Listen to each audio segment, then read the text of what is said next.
a historian and an outspoken advocate for the LGBTQ plus community.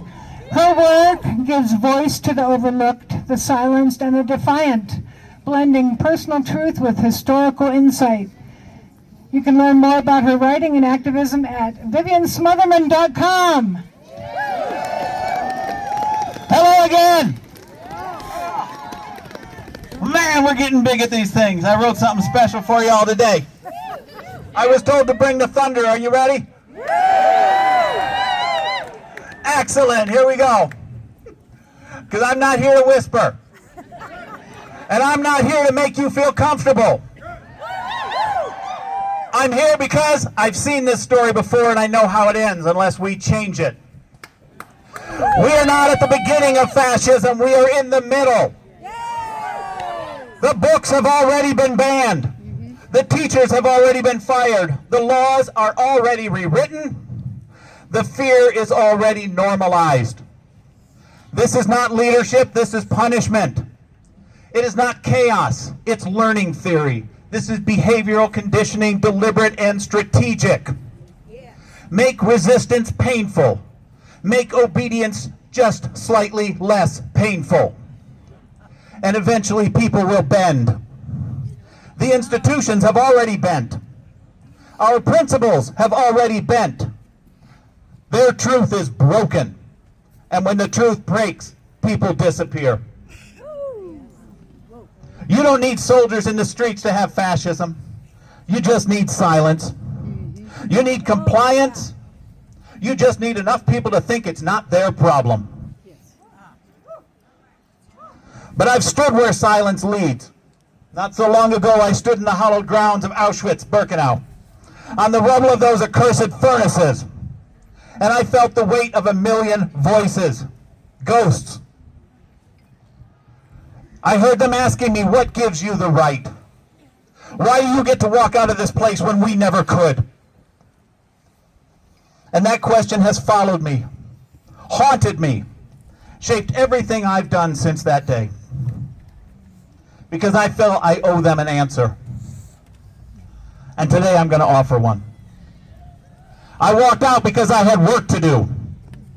I walked out because someone had to preserve the truth.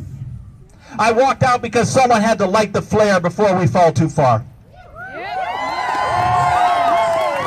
If you think it can't happen here, you're already too late. This is not the beginning of fascism. This is the middle. But the ending depends on us. I've said it before. I'm a planner, a doer, and a fighter. I'm not here to whine about injustice. I'm not here to talk about resistance. I'm here to prepare for survival. We must remain whole if we're going to overcome. Today we march. Tomorrow we adapt. We resist. We become dangerous in ways they can't track.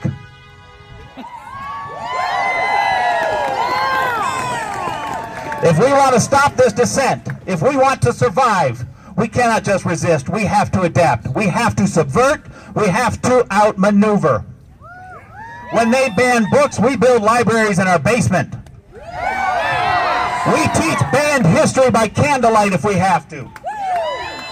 When they surveil us, we go dark. We speak in playlists and memes and QR codes and flyers. We drown their propaganda in history and facts. When they weaponize eggs and the economy, we become the wrench in the machine. We leak, we delay, we reroute. We build mutual aid markets they can't monitor or tax.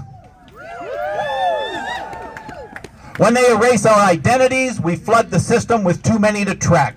We change names, shift pronouns, rewrite the rules. We become ungovernable by refusing to vanish. When they strip DEI from our schools, we embed those values deeper than policy. We become walking curriculum. We organize behind closed doors. We raise resistance in every bar, every bookstore, every back room. When they make it illegal to protest, we jam their culture. We mock them. We remix their slogans until they mean nothing. We use stickers, murals, poems, and noise. And when they abandon us, We come together like family. We coordinate shelter and supplies through encrypted channels. We create ride networks, safe zones, backyard health clinics, and food circles. Because this isn't just resistance, it's a reckoning. Sometimes the most radical thing we can do is survive out loud. This is how we win. Not just with protest, but with presence, with community, with courage made ordinary, with the quiet thunder of people who refuse to disappear. This isn't about slogans. It's not about hashtags. If they fear our truth, good. Let them fear it. Because we are still here. Because we are louder than their noise. And because we have ghosts behind us and generations ahead of us. And I intend to be worthy of both. So thank you for coming out and being a part of this.